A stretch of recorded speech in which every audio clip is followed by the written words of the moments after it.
মোহাম্মদ আপনি লিখেছেন, আমি যখন চতুর্থ শ্রেণীতে পড়ি তখন হুজুরের মায়ের ভয়ে না বুঝে কোরআন ধরে মিথ্যা কথা বলেছিলাম। তখন আমি ছোট ছিলাম, তেমন কিছুই বুঝতাম না। এখন করণীয় কি? বাইনুর মোহাম্মদ, ছোট অবস্থাতে না বুঝে যদি আপনি এটি করে থাকেন, এর জন্য আশা করা যায় আল্লাহ তাআলার কাছ থেকে আপনি নিষ্কৃতি পাবেন, নাজাত পাবেন। কারণ আপনার তখনও প্রাপ্তবয়স্ক হওয়ার কথা নয়। যেহেতু আপনি প্রাপ্তবয়স্ক হননি, অতএব আপনার তখনকার কোনো গুনাহ আপনার আমলনামায় লেখা হবে না। তবে অবশ্যই আপনার এখন থেকে সংকল্প থাকা উচিত যে এই ধরনের ভুল যেন আমার আর না হয়। মিথ্যা কথা বলা আল্লাহ তার কাছে জঘন্য অপরাধ। সেখানে আল্লাহর কালামকে ধরে মিথ্যা কথা বলা সন্দেহাতীতভাবে সেটার মধ্যে মাত্রা আরও যোগ করে। তবে আপনি যেহেতু শৈশবে ছিলেন, আশা করা যায় আল্লাহ তাআলার কাছে এর জন্য আপনার কোনো পাকড়াও হবে না। কারণ নবী করিম সাল্লাল্লাহু আলাইহি ওয়াসাল্লামের একটি হাদিস রয়েছে যে 3 ব্যক্তির কোনো অপরাধ বা গুনাহ লেখা হয় না। এর ভিতরে একজন হলেন মস্তিষ্ক বিকৃত মানুষ বা মানসিক অসুস্থ মানুষ, তিনি সুস্থ হওয়ার আগ পর্যন্ত তা যা করেন তার জন্য কোনো আমল লেখা হয় না। আর জন হলো ঘুমন্ত ব্যক্তি, যিনি ঘুম থেকে জাগার আগ পর্যন্ত ঘুমের মধ্যে স্বপ্নের মধ্যে কোনো অন্যায় করলে সেটা জন্য তার দায় নাই। আর আরেকজন হলেন শিশু, প্রাপ্তবয়স্ক হওয়া বা বালক হওয়ার আগ পর্যন্ত কোনো গুনাহ করলে বা কোনো পাপ করলে তার জন্য আল্লাহর কাছে কোনো জবাবদিহিতা নেই। আপনি লিখেছেন, এআই দিয়ে প্রাণীর ইমেজ ক্রিয়েট করা যায় আছে কিনা? এআই দিয়ে সম্পূর্ণ একজন মানুষের মতো ইমেজ ক্রিয়েট করার একটা ব্যাপার এখন আমরা দেখছি। সাধারণত যেই কারণে নবী করিম সাল্লাল্লাহু আলাইহি সাল্লাম ছবি অঙ্কন করতে নিষেধ করেছেন, এখানে সেই কারণটা অনেকখানি বিদ্যমান। এবং মানুষ যে হাতে অঙ্কন করে আরেকটা প্রাণীর ছবি বা ভাস্কর্য, এই এআই দিয়ে তৈরি করাটা অনেকটা সেরকমই। তো সেই কারণে এটাও হারাম হওয়াটাই হলো আপনার কোরআন ও সুন্নাহর সাধারণ যে আপনার ডিমান্ড সেটা। তারপরও আমরা এই বিষয়ে আশা করব যে বিদগ্ধ বিচক্ষণ দেশি কিংবা বিদেশি বিভিন্ন স্কলারগণ আছেন, সিনিয়র উলামা ইকরাম আছেন, তাদের আরও ডিটেইল ফতোয়া নিয়ে ইনশাআল্লাহ আপনাদেরকে আমরা জানানোর চেষ্টা করব। সৌদি আরবে অনুষ্ঠিত আন্তর্জাতিক হিফজুল কোরআন প্রতিযোগিতায় বাংলাদেশ নৌবাহিনীর 2 জন সদস্য রৌপ্য জয় করেছেন। এই প্রতিযোগিতায় 32টি দেশের প্রায় 200 নাগরিক অংশ নিয়েছেন। এরপরে কিছু বলবেন আশা করি। আলহামদুলিল্লাহ, এটি আমাদের আরেকটি অর্জন এবং আরেকটি আনন্দের সংবাদ।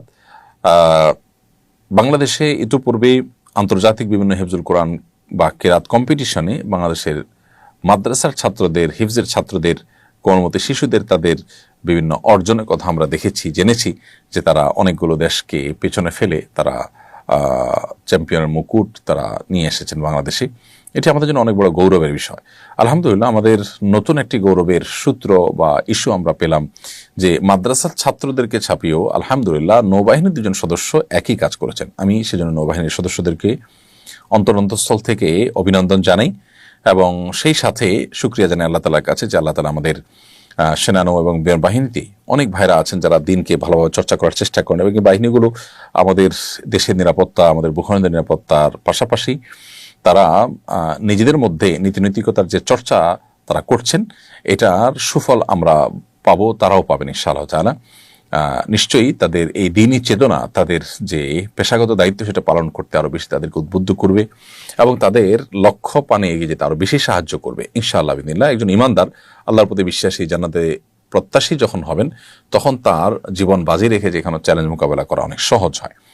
তো আমি আবার অভিনন্দন জানাচ্ছি নৌবাহিনীর এই 2 জন সদস্য ভাইয়ের প্রতি এবং অন্যান্য সদস্য ভাইরা যারা আছেন বা অফিসাররা যারা আছেন তাদেরকে আমরা বলবো, আসলে এজ এ মুসলিম আমরা কোরআনকে জানার চেষ্টা করি, কোরআনকে বোঝার চেষ্টা করি, কোরআন সুন্নাহর আলোকে জীবনকে আলোকিত করি এবং সাজাবার চেষ্টা করি। আল্লাহ আমাদেরকে প্রত্যেককে আমাদের জীবনে কোরআন সুন্নাহর রিফ্লেক্ট যেন হয় সেজন্য আমাদেরকে সেভাবে কাজ করার তৌফিক দান করুন। হাসান লিখেছেন, আমি একজন ইমাম, মহল্লা থেকে যে খাবার আসে তাই খাই, অধিকাংশ মানুষের ইনকাম সোর্স হারাম, আমার করণীয় কি?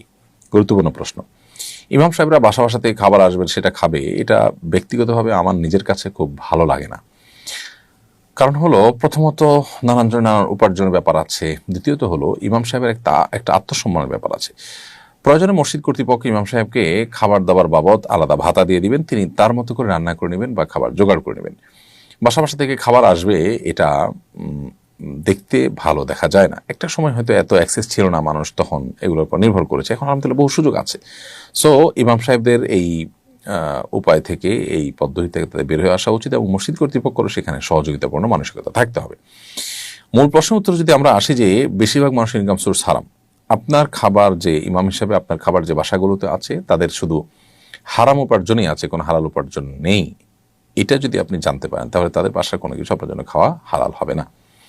আর যদি হালাল হারাম মিশ্রিত থাকে তাহলে আপনার চেষ্টা করতে হবে সেটা অ্যাভয়েড করার, কিন্তু সেটা খেলে আপনার জন্য হারাম হবে না।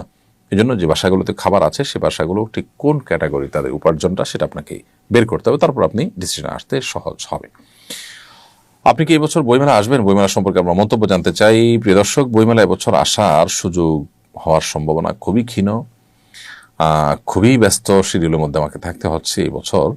তারপরও যদি আসতে পারি ইনশাআল্লাহ আমি চেষ্টা করব স্টলগুলো ঘুরে দেখা এবং কিছুটা হলেও জানান দেওয়া। আর বইমেলা আলহামদুলিল্লাহ আমাদের যাওয়া উচিত এবং বই কেনা উচিত, বই পড়া উচিত।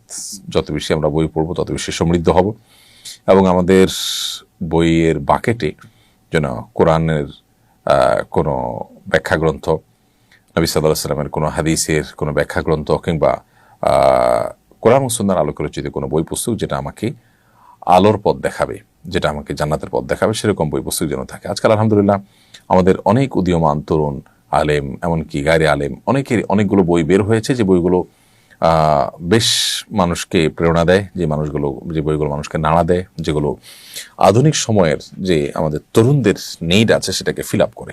তো এই সমস্ত বইগুলো কেনার জন্য আমি আপনাদেরকে উদাত্ত আহ্বান করছি। জাহাঙ্গীর